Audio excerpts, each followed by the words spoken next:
Welcome back, everybody. Today we're going to do a deep dive into something called circumambulation, Ah, yes. which is from Jungian psychology. And it's actually got a lot to teach us about personal growth. Absolutely. But, before you think we're going like full-blown mystical here, I promise, Yeah.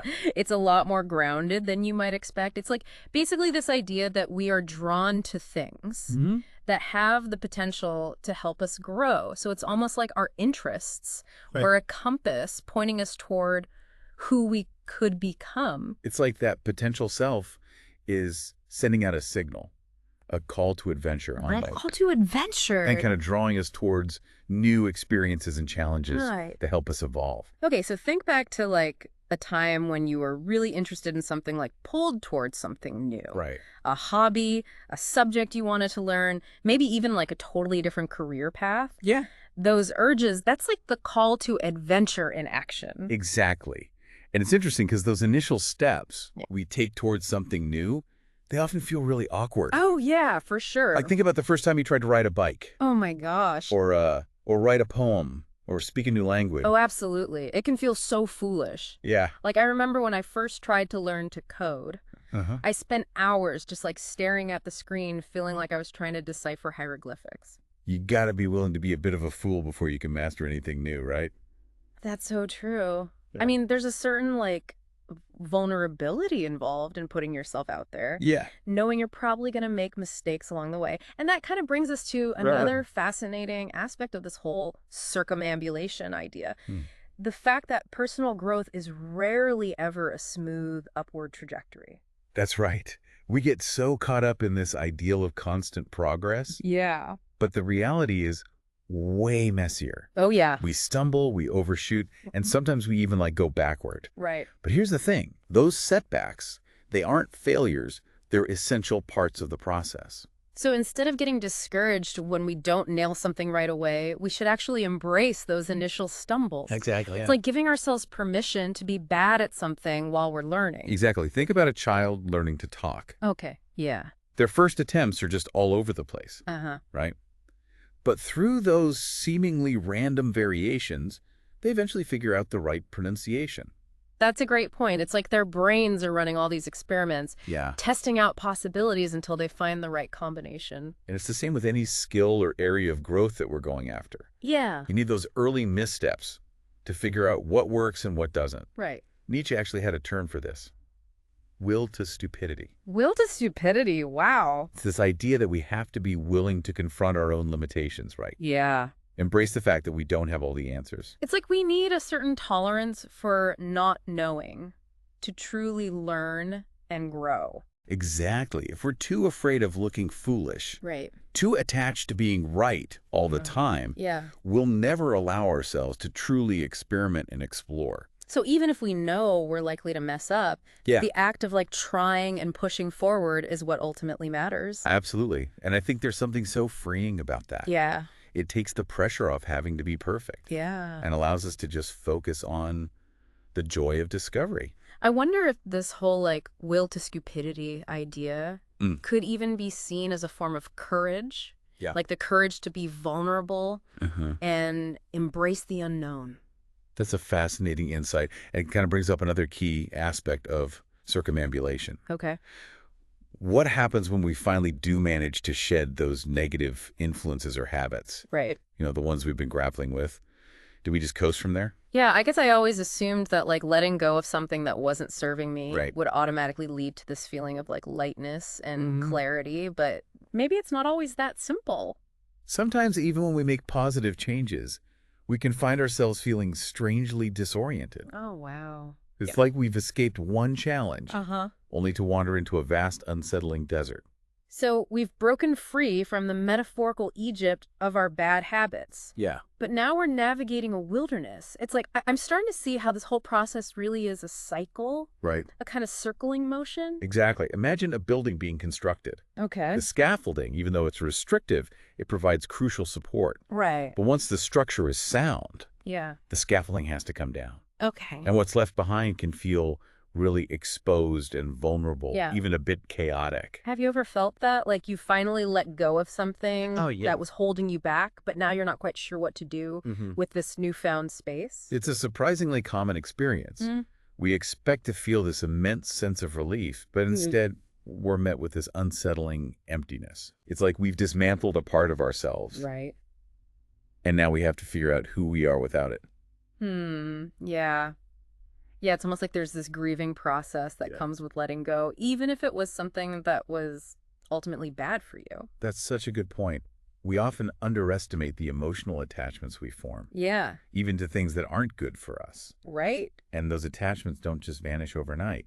Okay, so if we're constantly circling around this idea of our potential selves, bumping into obstacles, making these course corrections, how do those setbacks actually fit into like the bigger picture of growth? Well, I think it's important to remember this whole process of circumambulation. Yeah. It's not about achieving some state of like perfect static being. Right. It's a dynamic journey. It's full of ups and downs, advances, retreats, and those setbacks. Yeah. Those times when we feel like we're taking 2 steps back for every 1 step forward, they're not anomalies. They're actually woven into the fabric of growth. So you're saying we shouldn't necessarily fear those regressions? Exactly. Yeah. In fact, they can be incredibly valuable if we approach them with the right mindset. Okay. There's this concept I find really helpful. Okay. The idea of intermittent catastrophes. Intermittent catastrophes. That sounds a little ominous. It may sound dramatic, but it's actually quite liberating. Okay. The idea is that these setbacks, these moments of crisis or regression, they aren't signs that we've failed or that we're on the wrong path. Right. They're actually integral parts of how we learn.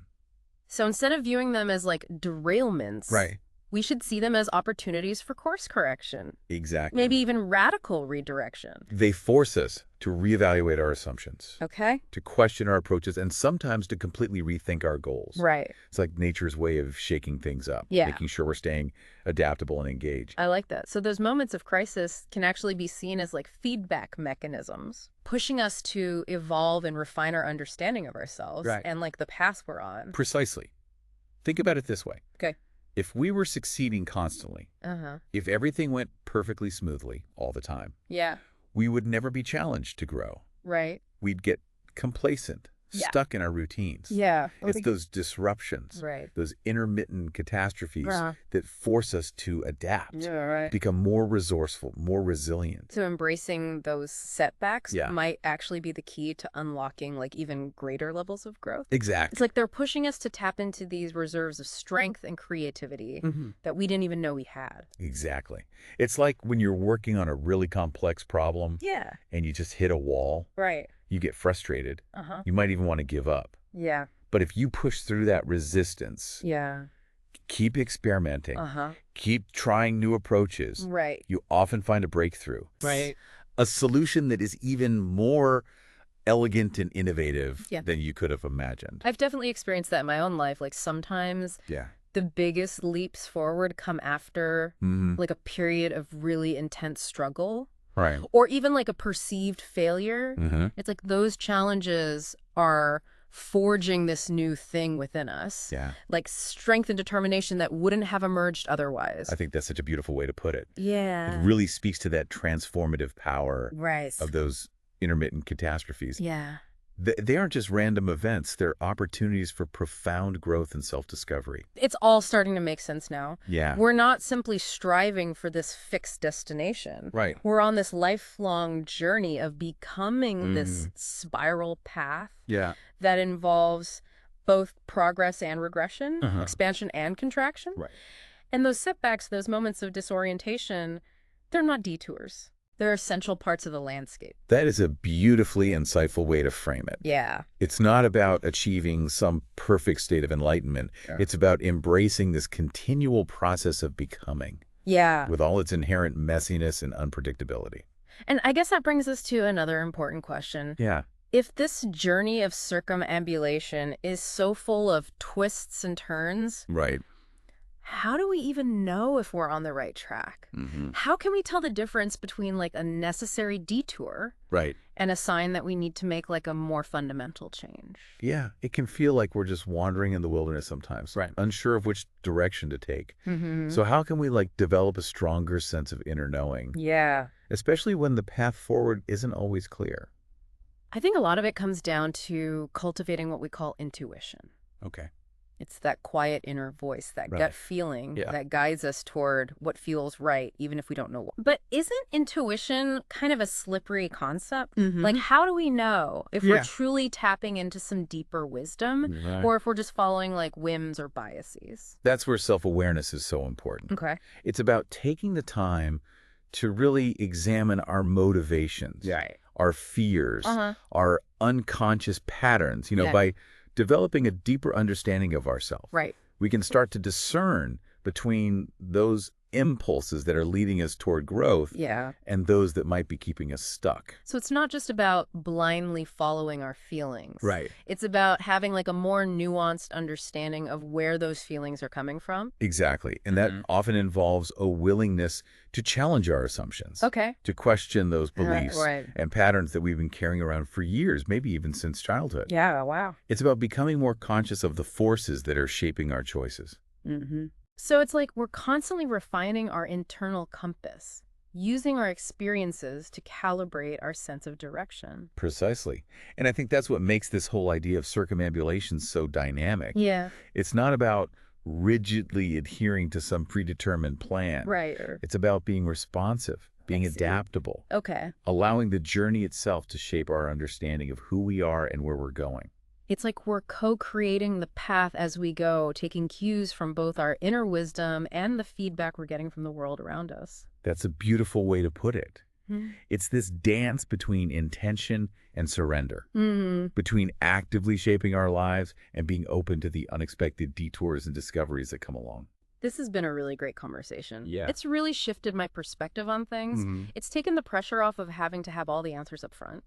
It's given me permission to embrace the messiness, the uncertainty, knowing that those very things can actually be catalysts for profound growth. I think that's one of the most liberating insights we can get from this whole concept of circumambulation. It frees us from that tyranny of perfectionism. The illusion that we need to have it all figured out before we can even begin. It's like we're invited to approach this whole thing with a sense of curiosity, maybe even playfulness, knowing that the process itself is where the real magic happens. That's beautifully said. It's not about reaching some static endpoint, but about embracing this ongoing process of becoming with all of its inherent twists and turns.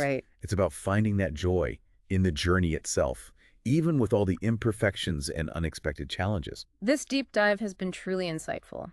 It's given me a whole new way to think about my own journey. I'm so glad to hear that, and I hope everyone listening is feeling equally inspired to approach their own paths with this renewed sense of curiosity and acceptance. So to wrap things up, I think the biggest takeaway for me is that we don't have to have it all figured out. To start, it's the act of setting an intention. Taking that first step that sets the journey in motion. Beautifully put. And who knows? Maybe the most profound discoveries are waiting for us in those unexpected detours.